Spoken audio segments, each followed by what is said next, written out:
Traveling to Coruscant's Senate building, Anakin, Obi-Wan and Chancellor Palpatine are greeted by the other senators. Leaving the Senate shuttle bus, Obi-Wan goes to report to the Jedi Council, allowing for Anakin to meet the politicians. Going to meet his secret wife, Senator Amidala, she reveals that she was pregnant, much to the delight of the Jedi Knight. Later that night, Anakin awoke to nightmares of Padme dying in childbirth, and he was terrified of losing Padme like he had lost his mother. Although Padme tries to reassure him and to tell Obi-Wan, Anakin goes to Master Yoda. The Jedi Grandmaster tells Anakin to let go of everything he feared to lose, making Anakin even more conflicted.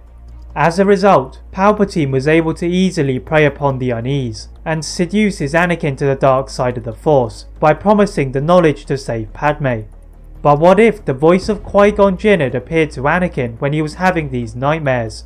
Would his advice help solve the conflict within Anakin? As you're about to see, the introduction of Qui-Gon will change the balance of the Force. Leaving Padme's apartment, Anakin thought about going to Obi-Wan, just as Padme had told him to do, but he felt his master was too close to the Council. Walking into the Jedi Temple, Anakin suddenly froze. If he was not mistaken, he had just heard the voice of Qui-Gon. Looking around him, he saw nothing. Anakin continued to walk to Yoda's quarters, and after he had arrived, the spirit of Qui-Gon lifted several objects around them. Anakin gazed at Yoda in disbelief. What he had said about Qui-Gon transcending the living Force had been true. Even if his training had been incomplete, and he could not become a Force ghost, his presence was now invaluable. Yoda leaves Anakin and Qui-Gon, and the Jedi Knight shares the nightmares he had been having about Padme. The spirit of Qui-Gon was humming in the Force, until he told Anakin to be mindful of these visions, as the future was always in motion. Asking Qui-Gon what he should do, the former Jedi Master tells him to get away from Coruscant and away from his troubles. Anakin is still concerned, but the soothing presence of Qui-Gon encourages him to fly away, a request accepted by Yoda. Before he did so, Anakin visited Padme's apartment again and told her they would be back soon and to not worry about the nightmares. A knot reassured Padme's forced to see Anakin go again. Leaving in his Jedi starfighter, Anakin had thought about Naboo, but that would remind him of Padme, so decides instead to go to Mandalore and help Ahsoka. With Anakin gone, the Jedi Council cannot use Anakin to spy on the Chancellor, and the Chancellor cannot give Anakin a seat on the Jedi Council or properly seduce him to the dark side, so the two sides have to continue their war. Nonetheless, on his way to Mandalore, Anakin received a transmission from Palpatine informing him of Grievous's location on Utapau. Hovering in Republic airspace, Anakin relays the news to the Jedi Council, who dispatch Obi-Wan. Anakin requests to join him, and Master Windu initially disagrees, but Yoda overrides his decision and allows Anakin to join Obi-Wan. Turning around to join his master, they eventually land on Utapau. They split up to find Grievous on Pau City, and Obi-Wan is the first to reach the cyborg, beginning their surprise attack. The Separatist army are lulled into a state of comfort by Obi-Wan's half of his army, before Anakin's half struck them like an unstoppable wave. With the Separatists in retreat, Anakin goes to help his master, and together, they manage to defeat Grievous. Contacting the Jedi Council, they are pleased with the efforts of the two Jedi, and plan to make Anakin a Jedi Master after he had arrived on Coruscant. Also on Coruscant, Supreme Chancellor Palpatine was seated in his office, displeased with recent events. Having gotten rid of Dooku, he had thought the path to Anakin becoming his apprentice had been cleared, but Anakin had mysteriously flown away. Sidious needed to take action before Anakin returned from Utapau. Asking his guards to prepare his ship, Sidious goes to Mandalore to resolve his former apprentice in Maul. In the Jedi Council chamber, Anakin and Obi-Wan had arrived from their victory over Grievous, and they hold a short ceremony to make Anakin a Jedi Master. Sitting in the centre of the room, the voice of Qui-Gon could be heard again, and gave a warning in the Force that Ahsoka was in danger. Anakin leapt to his feet and sprinted to the Jedi Council's communication center, finding Commander Rex. The clone soon brings Ahsoka, and Anakin orders her to leave as she was in grave danger. A confused Ahsoka agrees, having already captured Maul, and she makes her way to depart.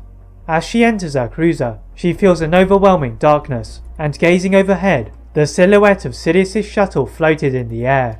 The real threat had arrived.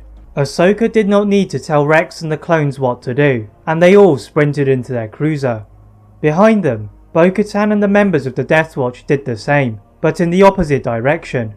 Leaving the starting sequence to the clone officers, Ahsoka sends an emergency transmission to Anakin. Now hovering above Mandalore, the ship begins to jolt from side to side, and Ahsoka took a moment to register what was happening. Whatever the darkness was, it was trapping them in the air, and now their communications had been jammed. Stumbling to the back of the ship, Ahsoka tries to counter the trap with the use of the Force, but it was too powerful for her to contain, and the ship slowly made its way back to the ground. Back outside of Mandalore, Anakin had been blasting his way through Republic airspace on his way to the Outer Rim. His focus is interrupted by the furious beeping from his faithful droid R2-D2, and allowing the incoming transmission, he sees a panicked Ahsoka. The former Jedi Padawan reports of a great darkness in the Force as she struggles to cling to the ship. Anakin immediately relays this to the Jedi Council, but they are preoccupied with the disappearance of Chancellor Palpatine. Before Anakin could be frustrated again, the voice of Qui-Gon emerged and told Anakin to send Yoda to Mandalore from Kashyyyk. The Grandmaster complied with this request, knowing it was a warning from Qui-Gon, much to the annoyance of the rest of the Council. Once the Council meeting had been concluded, Anakin enlists the assistance of the rest of his 501st Division, and together with Yoda, they convene in the airspace of Mandalore. Anakin and Yoda can both feel the darkness from above, and they knew that this was the Sith Lord they had been looking for. Yoda orders the rest of the Council to forget the search for Palpatine, and divert the attention to Mandalore, even if they would arrive too late. Taking a gunship to the surface below, the presence of darkness grows stronger, but it suddenly disappeared. Landing on one of Sundari's docks, they find Palpatine tied to a chair, and Ahsoka and Maul in ray shields. Anakin and Yoda go to rescue Ahsoka and Palpatine respectively, but they found clone blasters pointing at their heads, as Palpatine had perfectly timed his execution of Order 66. Yoda anticipates the attack and pushes Anakin behind the ray shield, giving them some time to rethink their strategy.